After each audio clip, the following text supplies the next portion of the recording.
자, 안녕하세요. 인류 역사상 가장 진기하고 재밌고 신기하고 기발한 이야기들이 많이 있는 붓다로드에 오신 것을 환영합니다. 오늘 얘기해 드릴 거는 차와 관련된 이야기를 조금만 더 해드리려고 합니다. 지난번에 그 차 이야기를 하기는 했었는데 차와 선에 관련된 특징들, 사실 이거는 굉장히 좀 특이한 얘기예요. 다른 데서 듣기 어려운. 그래서 꼭 좀 얘기하고 싶어서. 자, 뒤에 이렇게 보시면 안사의 난, 제가 맨 위에다가 안사의 난을 써놨는데 안사의 난이 굉장히 중요합니다. 안사의 난을 기점으로, 그러니까 안사의 난이 우리식으로 말하면 어디에 해당한다고 보시면 임진왜란 비슷하다고 생각하시면 돼요. 그걸 임진왜란 병자호란을 통해, 병자호란은 잠깐이기 때문에 임진왜란을 통해서 조선 전기 후기가 이렇게 나뉘는 거거든요. 근데 우리는 그나마 후기에 영정조 시대가 있으면서 다시 한번 이렇게 꼬꾸라졌다가 이렇게 한번 올라왔다가 이렇게 끝나는 건데, 얘네는 안사의 난을 기점으로 해서 그 뒤는 심폐소생술하면서 가는 겁니다. 이제 연명치료죠. 요즘으로 말하면 연명치료. 더 이상 반전의 기회는 없었고 계속 한 100년 정도, 그래서 907년까지 이제 당나라가 끝나는데 그때까지 한 100여 년 정도 숨 쉬다가 이제 끝나는 거예요. 그래서 그거를 상태가 별로 안 좋은 시절입니다. 그리고 그 전에 있었던 떡상하던 그러한 힘들이 이렇게 쫙 퍼져가면서, 지금으로 말하면 어느 나라랑 비슷하다고 생각하면 되냐면 그리스 뭐 이런 정도 생각하면 될까요? 그리스가 한때는 잘 나갔었어요. 근데 지금은 뭐 완전히 다 완전히 끝장이 났죠. 그런 거 생각하시면 돼요. 그래서 그러면 나라 전체가 끝장이 났으니까 완전히 뭐 골로 갔느냐? 아니, 그건 아니고 썩어도 준치라고 어느 정도는 이제 가는 거죠. 그래서 그리스도 가보면 뭐 괜찮을 거예요. 생각보다는 또.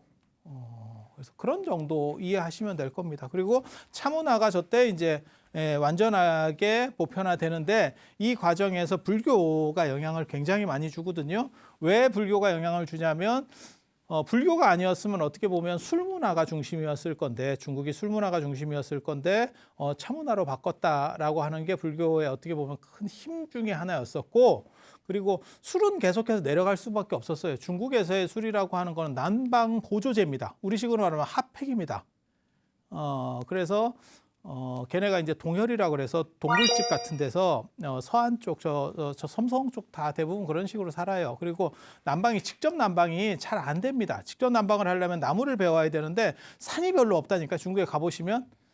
그래서 그냥 기본적인 거 좀 떼고, 그 다음에 이제 빼갈 같은 거 한잔 하고, 그리고 그냥 자는 거예요. 그래서 쟤네 술 문화는 없어질 수가 없어요. 그런데 이제 대놓고 마시는 술 문화들이 상대적으로 줄어들게 되는 거죠. 그래서 이제 차문화라는 게 퍼지게 되고, 그리고 차문화가 퍼질 수 있었던 또 다른 이유 중에 하나는 쟤네가 물이 안 좋아서. 근데 참고로 말씀드리면 중국 전체가 물이 안 좋은 게 아니고, 중국의 강남 쪽에는 물이 다 좋아요. 여기는 강우량이 많기 때문에. 예, 그래서 강남에서는 지금도 마찬가지지만 발효차를 그렇게 많이 안 마십니다. 그러니까 중국 하면 발효차 아닙니까? 아니, 그거는 강북이에요. 강북. 이 위쪽에 물이 별로 안 좋으니까 그 물을 중화시켜야 될 필연성 때문에 이쪽에 발효차를 마시는 거고, 여기는 그냥 우리 같은 생차 계열로 마신다고 생각을 하시면 돼요. 그래서 차문화를 하나로 봐서는 안 된다, 그 얘기를 하고 싶은 거고, 그리고 전에도 제가 계속 얘기했지만 저도 이런 부분들을 어떻게 이해해야 될지 잘 모르겠어요. 자꾸 나이 문제가 나오죠.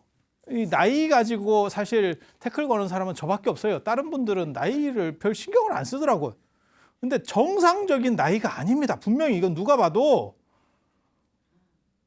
이게 지금 시절이 어느 시절인데, 지금으로 말하면 이때 120이면요 지금으로 말하면 150입니다.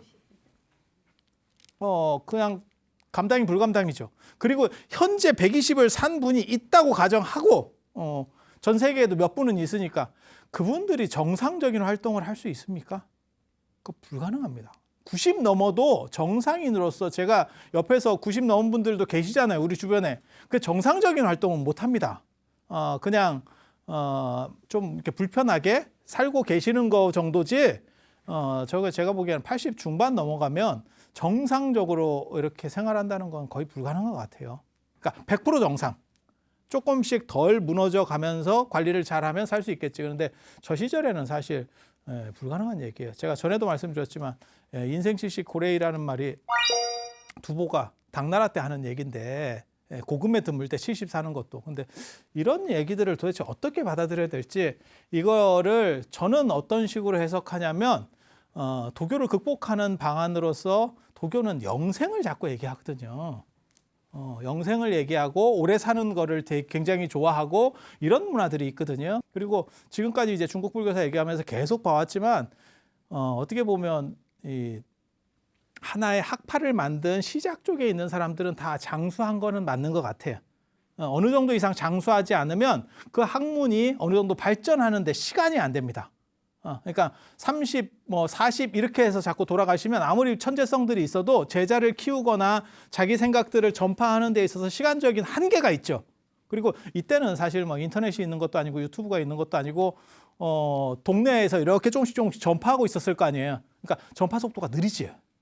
그래서 어느 정도 이상은 장수했다는 거는 오케이 그런 식으로 생각은 할 수 있는데 저 정도까지는 아니었을 거라는 생각은 해요. 저거는 약간 비상식적인 거거든요.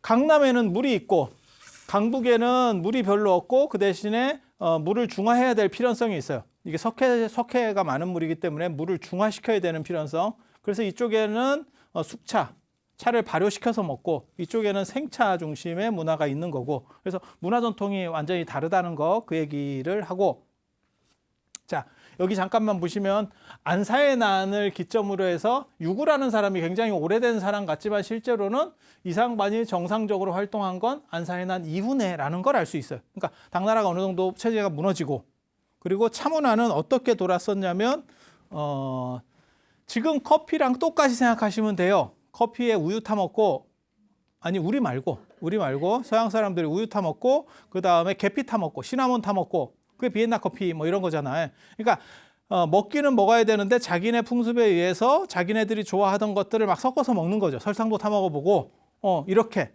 그리고 그러한 부분들을 일소시키고 아메리카노나 아니면 에스프레소로 돌린 게 유구라는 사람이에요.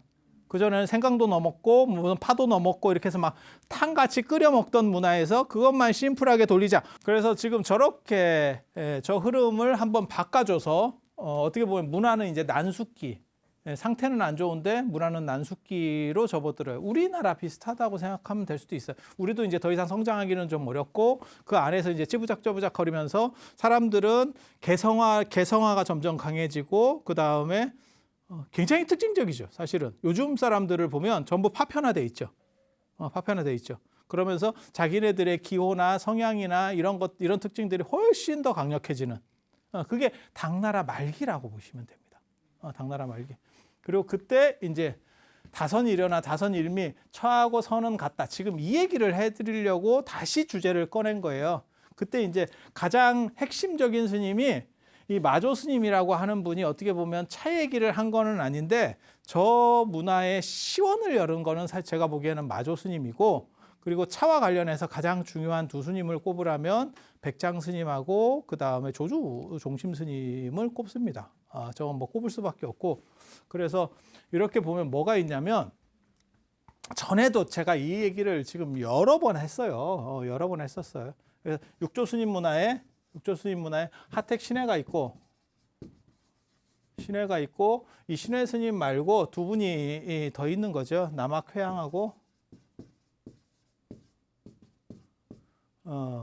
남학회양하고 그 다음에 청원행사.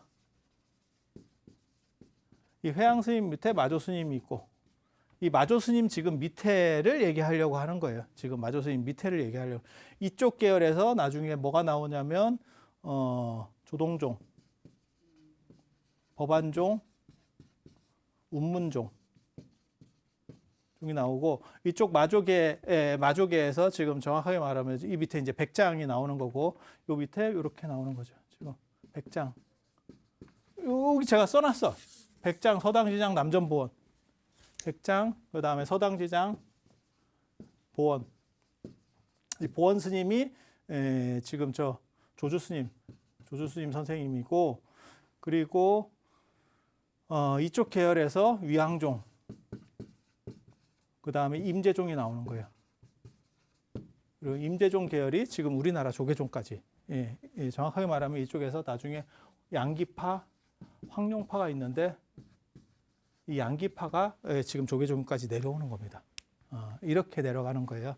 그래서 이 마조 스님 밑에 마조 스님의 제자가 84분이 있다 그래요. 제자 많은 거를 또 얘기하는 게 중국 문화의 한 특징입니다. 그래서 왜 하필 84명인가? 그것도 되게 재미있는 것 같아요.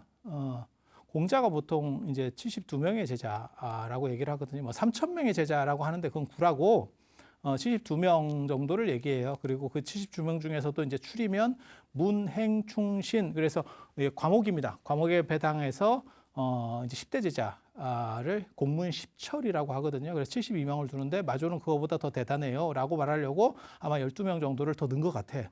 그래서 84명. 다 이게 그 어떤 패턴이 있습니다. 계속 책을 보다 보면 처음 볼 때는 사람들이 잘 몰라. 처음 보고 그것만 보면 잘 모르는데 계속 흐름들을 이렇게 쭉 보다 보면 중국 사람들이 치는 어떠한 이게 낯내는 유형, 그 다음에 구라 유형 이게 있고 인도 사람들이 또 하는 게 있어요. 하는 방식들이 있어. 그래서 그런 거를 좀 의식한 것 같고 그 중에서 이제 3대장이 있는 거예요. 3대장이 그게 백장스님, 그다음 서당지장, 남전보원인데 남전보원이 조주스님 선생님이고 그다음에 서당지장이 누구냐면 가지산문, 구산선문 중에서 조계종의 지금 실질적으로 조계종의 시원자라고 우리 종원종법에는 그렇게 나와 있습니다. 그게 이제 도의국사. 도의국사가 이 서당지장 스님 제자예요. 그래서 이렇게 내려가는데 이 마조 스님이 무슨 얘기를 하냐면 그 유명한 평상심시도라는 얘기를 해요. 평상심이 일상이라고 하는 거예요. 일상이 곧 진리다. 이건 굉장히 재밌는 얘기예요. 이건 중국 철학에서밖에 나올 수 없는 인도 철학이나 유럽에서는 절대 나올 수 없는 유럽 철학에서 나올 수 없는 중국 철학적 사고입니다. 저 얘기를 하거든요. 일상에 대한 환기라고 하는 거고 이게 이제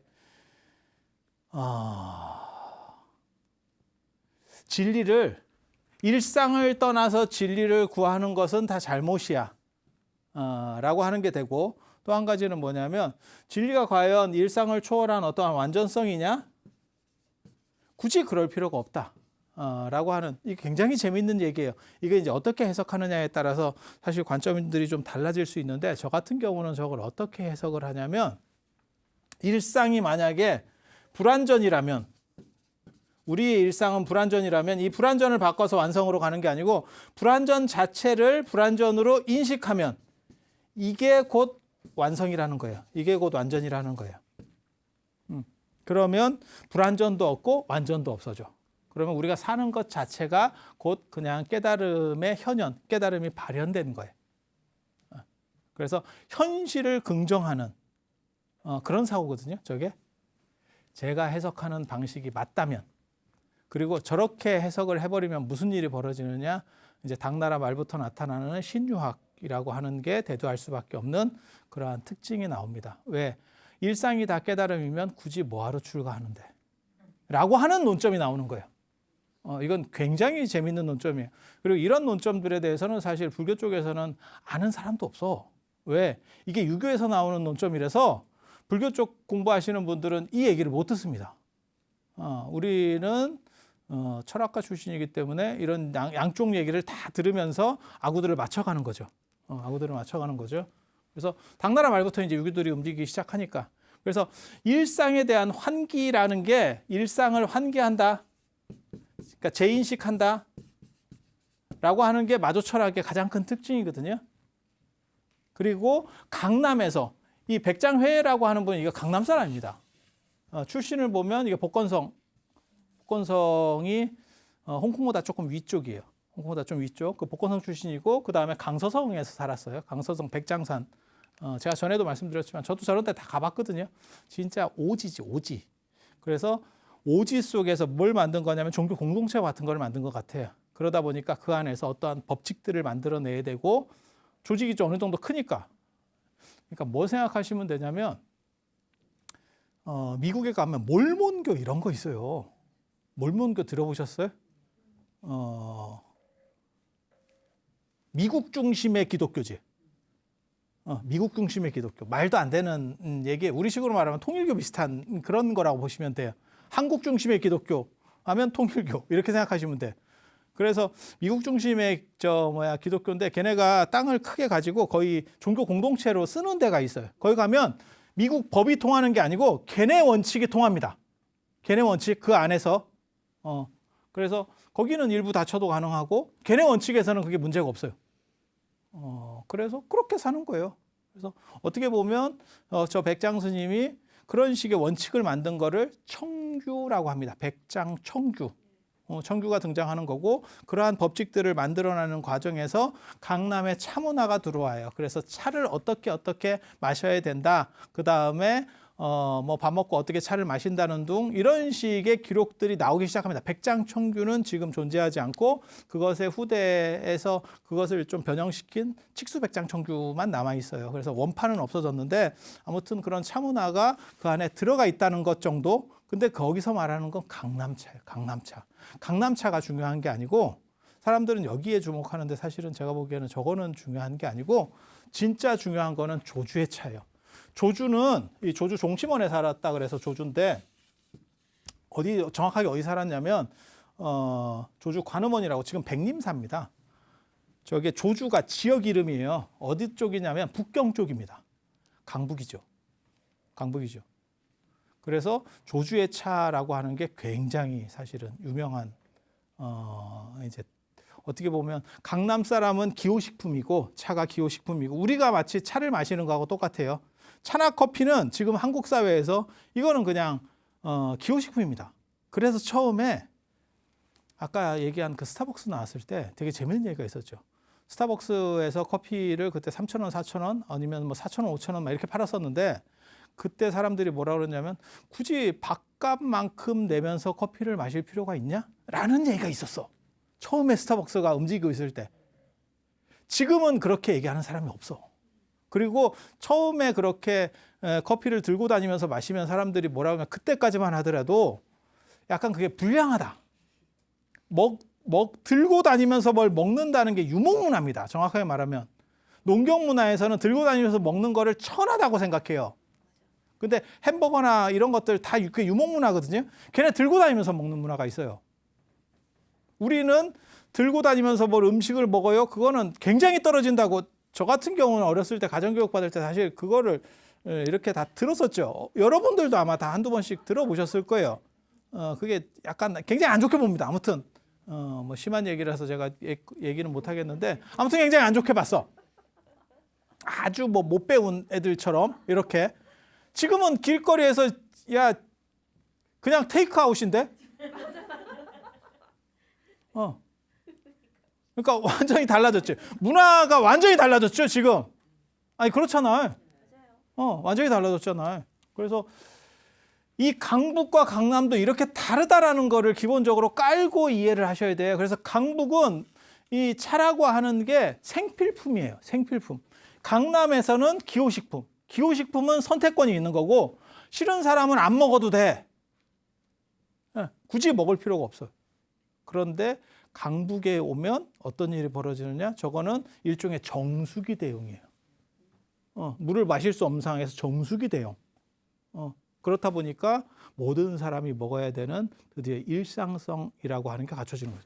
이 일상성 얘기가 이 일상성이 조주에 의해서 차라고 하는 부분으로서 또 다른 일상성으로다가 구현이 되는 그런 부분이라고 보시면 되겠습니다. 자, 이 조주의 차 이야기를 제가 해드릴게요. 조주차 하면 끽따거인데 끽따거 있네. 차나 한 잔 마셔. 이런 뜻인데 내용은 간단합니다. 내용은 간단해요. 조주 스님이 어떤 사람이 조주 스님한테 왔대요. 그렇게 해서 불법의 대의는 무엇입니까? 이게 화두나 그다음에 선어록에서 늘상 나오는 대사들이 있어요. 늘상 나오는 상투적인 대사들이 있어. 그러니까 이제 잘 모르시는 분들은 뭐 대단한 뭔가를 막 물어보나 이러는데 그냥 짜맞춰서 대화하는 듯한 그런 물음들이 있어. 기본적으로 언제나 나가는 물음들이 있어. 당신은 행복하십니까? 뭐 이런 식으로 하듯이 인간의 삶이란 건 뭡니까? 뭐 이런 식의 기본적인 대화들이 있어요. 그런데 불법의 대의는 무엇입니까? 부처님의 가르침의 핵심은 뭡니까? 라고 했더니 너 여기 와봤냐? 이렇게 물어보더래요. 그러니까 안 와봤는데요? 이랬더니 그럼 차나 한 잔 마셔. 이렇게 했대요. 내용은 그거예요. 그랬더니 그 옆에 있는 사람이 또 딴 사람이 옆에서 있다가 또 물어보더래. 조사설애이라고 달마가 서쪽에서 온 까닭은 그걸 이제 패러디 해가지고 나중에 달마가 동쪽으로 온 까닭은 뭐 서쪽에서 왔나 뭐 동쪽으로 오나 뭐 마찬가지니까 그거는 그렇게 영화도 있었잖아요. 그래서 달마가 서쪽에서 온 까닭은 무엇입니까? 뭘 전하려고 무슨 가르침을 전하려고 왔으냐? 그 핵심은 뭐냐? 똑같은 얘기예요. 그랬더니 너 여기 와봤냐? 라고 했대요. 그랬더니 나는 와봤다고. 앞에 사람은 안 와봤다고 와봤다고 그랬더니 그럼 너도 차나 한 잔 마셔라. 이렇게 얘기했대요.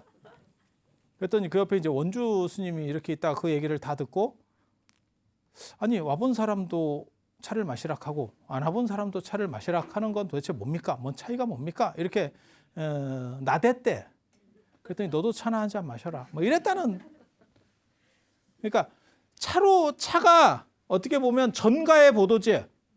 와본 사람도 안 와본 사람도 물어본 사람도 안 물어보는 사람도 다 차로 끝내는 거예요. 이게 뭐냐면 여기서의 차라고 하는 거는 여기는 기호식품이고 여기는 기호식품이고 여기는 일상용품이에요. 이거는 필연성이 있는 겁니다. 그러니까 제가 번역할 때는 이런 차는 여기서의 강북에서의 차, 그다음에 조주 때의 차라고 하는 것은 단순히 차라고 하면 안 되고 우리식으로 하면 지금 얘기하면 그냥 생수예요, 생수. 물 한 잔 마셔라. 아니면 우리식으로 차 하면 지금은 사라졌는데 우리한테 크게 있었어요. 엽차 문화라는 게 있어서 그 일본식 오차 문화인데 저희 어렸을 때만 해도 엽차, 그다음에 보리차 이렇게 끓여가지고 그냥 뭐 다방을 가든 어디 식당에 가든 그 엽차가 먼저 나와. 그러면 그걸 이제 마시고 하던 그런 정도의 차라고 보시면 돼요. 그러니까 물을 대신하는 차. 그렇게 해서 마조의 일상성이 차로서 구현되는 거예요. 일상의 가치로. 그래서 여기서의 차라고 하는 건 뭐냐면 깨달음이라는 게 따로 별도로 있는 게 아니고 그냥 일상 자체가 곧 깨달음이야 라고 하는 거를 차라고 하는 특수성으로 해서 완전히 완성을 시키는 그러니까 강남의 특수한 차가 강북으로 넘어와서 보편성이 됐고 그 보편성이 일상으로 그러니까 다반사죠. 다반사. 나오는 말이 이제 밥 먹고 차 마시는. 중국 사람들은 우리는 밥 먹고 물 마시는, 숭늉을 마시는 이렇게 된다면 저거는 그냥 다반사라고 하는 거는 그건 강북적 표현입니다. 밥 먹고 차를 마시는. 물이 딱히 있는 게 아니라니까. 그냥 차밖에 없는 거라니까. 실제로도 중국에 가보시면 그렇죠. 걔네는 그냥 물 대신에 자스민차, 요즘은 자스민차 주잖아요. 그렇게. 그래서 깨달음이라는 것은 따로 있는 것이 아니고 일상을 벗어나서 존재하는 게 아니야. 그러니까 냉수 먹고 속 차려라고 하는 게 조주의 차라고 차의 뜻이라고 보시면 돼요. 그래서 강남차하고 강북차는 다르다라고 하는 거를 이해를 하셔야 되고 마치 뭐하고 똑같은 거냐면 우리나라에서 차 문화가 무너질 수 있었던 이유는 뭐냐면 중국은 제가 보기에는 차 문화가 쉽게 안 무너집니다. 쟤네는 일상성 속에 있었기 때문에 그렇고 우리는 커피가 한번 스타벅스가 강림하자 하동의 차가 끝장이 났지. 그렇게 되는 이유는 뭐냐면 우리는 기호식품이었지. 우리는 그냥 선택적으로 어떤 사람은 먹고 어떤 사람은 안 먹고 할 수 있는 거였기 때문에 그게 가능한 거죠. 그런데 차가 물과 결합되어 있었다면 저렇게 중국의 강북처럼 물과 결합되어 있었다면 차를 선택하지 않을 방법이 없는 거죠. 그래서 제가 늘상 차에 대해서 좀 안타깝게 생각하는 것 중에 하나가 뭐냐면 차가 너무 고급화 전략을 시도를 하는 바람에 몇몇 사람들만 즐기는 문화가 되니까 결국은 무너질 수밖에 없었다. 그 대신에 커피 같은 경우는 커피 믹스부터 시작해가지고 비싼 차까지 한 잔에 한 5만 원짜리 커피도 있다는 거예요. 저도 몰라. 그거 뭐 주인이 부르면 되니까. 그래서 내가 누가 저한테 뭐 5만 원짜리 커피를 먹었다 이러길래 내가 그런 커피는 안 먹는 게 좋다라고 얘기해 줬는데 왜 몇 잔이나 팔리겠냐. 그러면 아무리 좋은 원두를 갖다 놔도 회전율이 안 되는데 커피는 향인데 그게 회전이 되겠어요? 빨리빨리 회전되고 잘 팔리는 걸 아니 우리도 마찬가지잖아요. 중국집 같은 데서 음식할 때 너무 특이한 거 시키면 안 돼. 왜? 식재료가 신선한 게 안 나와요. 절대. 아니 그렇지 않을까?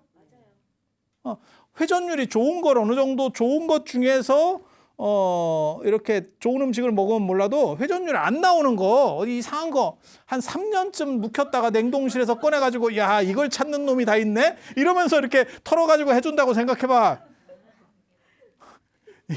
이게 무슨 아니 그렇잖아요. 비싸기만 하고. 그래서 커피라고 하는 것들은 기관들이 다 우리도 그렇잖아요. 예전에는 야 진짜 그 냉동 건조 커피 그거 먹을 때는 1년이든 2년이든 그냥 놔두고 먹었는데 그게 커피가 문제라고는 생각을 전혀 못했는데 요즘은 비싼 커피는 한 열흘 정도 이렇게 날짜가 적혀 있던데 그 안에 먹으래. 야 그 안에 못 먹겠는데? 나 그거 너무 부담스러운 거야. 가끔 이렇게 주면 그렇게 날짜가 써 있는 게 있어요. 날짜가 짧게 써 있는 걸수록 비싼 것 같아. 느낌상 왠지 비싼 것 같아. 근데 그 안에 이거 어떻게 먹지? 이렇게 좀 맛이나? 뭐 이런 생각이 드는 거죠. 그래서 2차 문화라고 하는 거는 조주가 말하는 이 끽다거라고 하는 문화는 사실은 일상성을 환기시키는 방편으로서 쓰게 되는 거예요. 그래서 다선일미, 다선일여라고 하는 게 이 용어는 정상적인 용어는 없습니다. 정확한 용어는 중국에 없습니다. 저런 용어가 나오는 건 사실 일본에서 나오는 용어고 중국에는 저하고 똑같은 용어 안 나옵니다. 저도 저걸 찾아봤는데 저런 건 없어. 그러니까 우리 주변에서 굉장히 많이 쓰이기 때문에 저런 용어들이 중국 선종에서 많이 쓰였을 거야라고 생각하는 건 오산입니다. 근데 여기서 말하는 건 뭐냐면 차는 선과 같이 고고한 맛이다. 한 맛이다. 안 그러면 차하고 선은 같은 정신 경계다. 그게 아니고 여기서 말하는 선이라는 게 마조의 일상성이에요.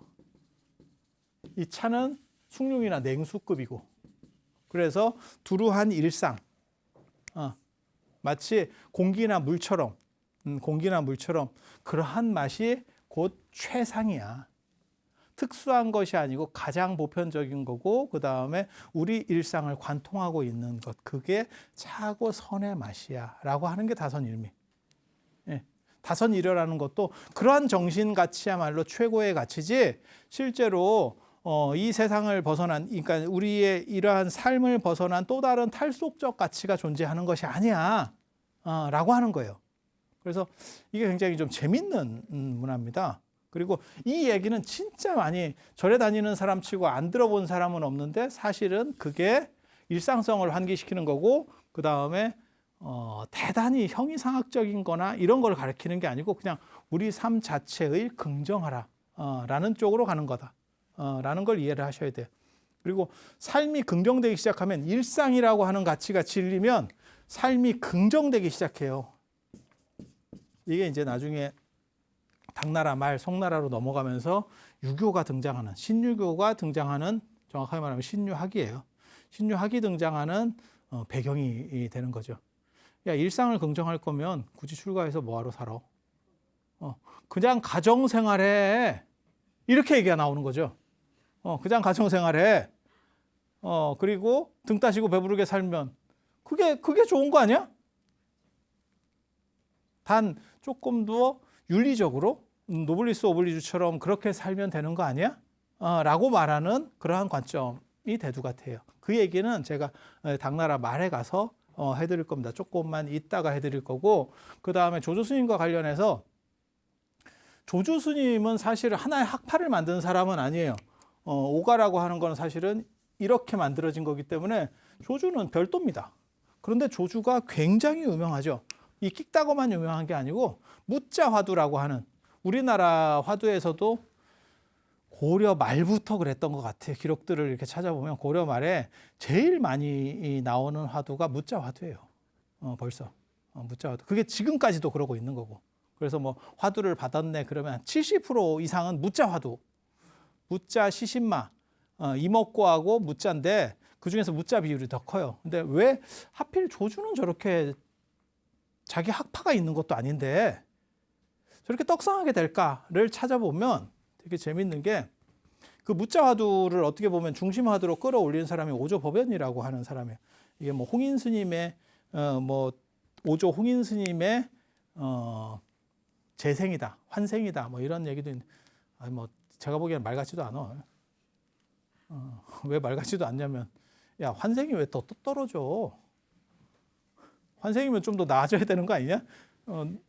홍인 스님 잘못 살았구나. 이렇게 되는 거지. 야, 떨어지는 환생이 어딨어? 근데 중국 사람들이 그런 것도 되게 좋아합니다.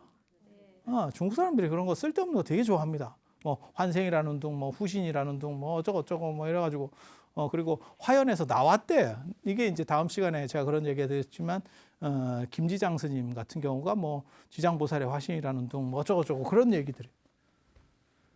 그 다음이 원호 극근 스님이 이제 벽암록 하는데 이 벽암록에 100개의 선문답을 추립니다. 송나라를 좀 이해하셔야 되는데, 송나라를 이해하셔야 돼요. 당나라 때는 화두들이 막 만들어지고 있는 상황이에요. 근데 송나라의 특징이 문치주의고, 당나라 때 저 안사의 난이 딱 일어나는 걸 보면서 무슨 일이 일어나냐면, 야, 이거 군사권을 함부로 주면 안 되겠다. 그래서 송나라는 문치주의를 합니다. 문치주의. 예, 문치주의. 문치주의의 최대 단점이 뭘까요? 군사력이 약해요. 조선 생각하시면 됩니다. 조선이 문치주의라고 보시면 돼요. 그래서 누가 안 때리면 괜찮은데 때리면 대책이 없어요. 때리면 무조건 맞고 들어가는 거야. 이게 문치주의. 그러니까 제가 전에도 얘기했잖아요. 임진왜란 하나 터졌는데 군사를 징발하니까 붙들고 왔더라고. 야, 창 들고 오는 것도 아니고 붓을 들고 와가지고 내가 지금 과거 공부하고 있는데 내가 제표 왔다니까 이러면서 이게 싸우러 온 놈이 전쟁터에 군사로 징발돼서 나온 놈이 붓을 들고 온다고? 이러니까 박살이 나는 거죠. 실제로 송나라도 그렇게 거란 여진 말 것 없이 막 계속 두드려 맞게 되거든요. 근데 내부 반란은 상대적으로 적어요. 이 문치주의의 특징이 내부 반란이 상대적으로 적어. 내부에서 뒤집어 엎는 경우들이 있는데 그게 상대적으로 적어요. 그래서 안사의 난도 있었고 이 다음에 이제 5대 십국이라고 양당 진안주 이렇게 해서 10개의 나라들이 뭐 만들어지는 시기가 있어요. 그 5대 십국. 그래서 당송 교책이라고 하는데 당나라하고 송나라 교책이 때 이렇게 나가는데 그런 걸 보면서 이거 안 되겠다. 그래서 송태조 조광윤이는 문치주의를 표방을 하게 되는 거고 그러한 상황에서 뭐가 있냐면 뭘 종합해야겠다라는 생각을 해요. 이게 송나라의 가장 큰 특징 중에 하나가 뭐냐면 관료주의의 발달, 그 다음에 뭘 종합해서 전체를 집대성해야겠다라고 하는 집대성은 공자, 맹자 때부터 나오는 얘기예요. 그래서 공자가 왜 대단하냐? 집대성자이기 때문에 그걸 맹자가 얘기하거든요. 그래서 공자 사당을 대성전, 집대성자 이렇게 얘기를 하는데 그래서 뭘 만드냐면 가장 대표적인 게 대장경을 송나라 때 만듭니다. 계보장이라고 하는 건데 계보년간에 만든 대장경이에요. 그거 만들어서 이제 거란도 영향을 받고 그 다음에 고려도 영향을 받아서 이제 초조 대장경을 만들게 되는 거고 그리고 그 초조 대장경이 나중에 이제 문제가 돼서 몽고 때 이게 불이 나니까 이제 제조 대장경을 만들게 되는 거고 그래서 전체를 다 이렇게 백과사전 같은 걸 하나 만들어 봐야겠다 라는 생각들을 해요. 그리고 그런 생각이 불교에도 있고 유교에도 있고 다 종합해서 만들어야겠다라는 그게 어떻게 보면 문화의 발전이다 라고 생각을 하는 겁니다. 그래서 선종에서도 선어록도 만들어지는 거죠. 그걸 다 종합해서 이게 이제 오등록이라 해서 등자가 5개 들었다 그래서 오등록이에요. 전등록, 북등록, 고등록, 광등록, 그다음 연등회 이래가지고 요 5개를 오등록이라고 하는데 그 중에서 제일 유명한 거는 전등록입니다. 경덕정등록, 경덕연간에 송나라 경덕연간에 만들어진 전등록. 저게 이제 뭐 한 30권씩 돼요. 그렇게 해서 막 이따시 만들어 놓으니까 무슨 일이 벌어지느냐? 누가 다 볼 거야? 고려대장경 만들어 놨어. 대단하지? 누가 볼 거야? 이제 그 문제가 생기는 거예요. 늘상 나오는 문제야. 이게 인도에서도 나왔고 중국에서 나오는 문제예요. 인도에서도 이제 처음에 반야부가 유행할 때 가장 어떻게 보면 핵심적인 반야경은 8,000송 반야경인데 그걸 뭐 25,000송 반야경, 나중에는 이제 뭐 10만 송 반야경 이래서 600권 반야경까지 만들어져. 그러니까 사람들이 야 이거 미치지 않고서는 다 볼 수가 없다. 그러니까 이게 축소기로 또 들어갑니다. 다시 이렇게 쭉 축소를 하기 시작하거든요. 그래서 나오는 것 중에 하나가 금강경. 금강경 그리고 반야신경까지 축소를 하는 거예요. 이렇게 만들어 놓으니까 이게 좀 너무 문제가 있다라고 생각하니까 이걸 또 추려가지고 100개만 베스트 오브 베스트 이래가지고 100개로 추린 게 벽암록이에요. 벽암록은 아마 다 들어보셨을 겁니다. 원효극근 스님의 벽암록.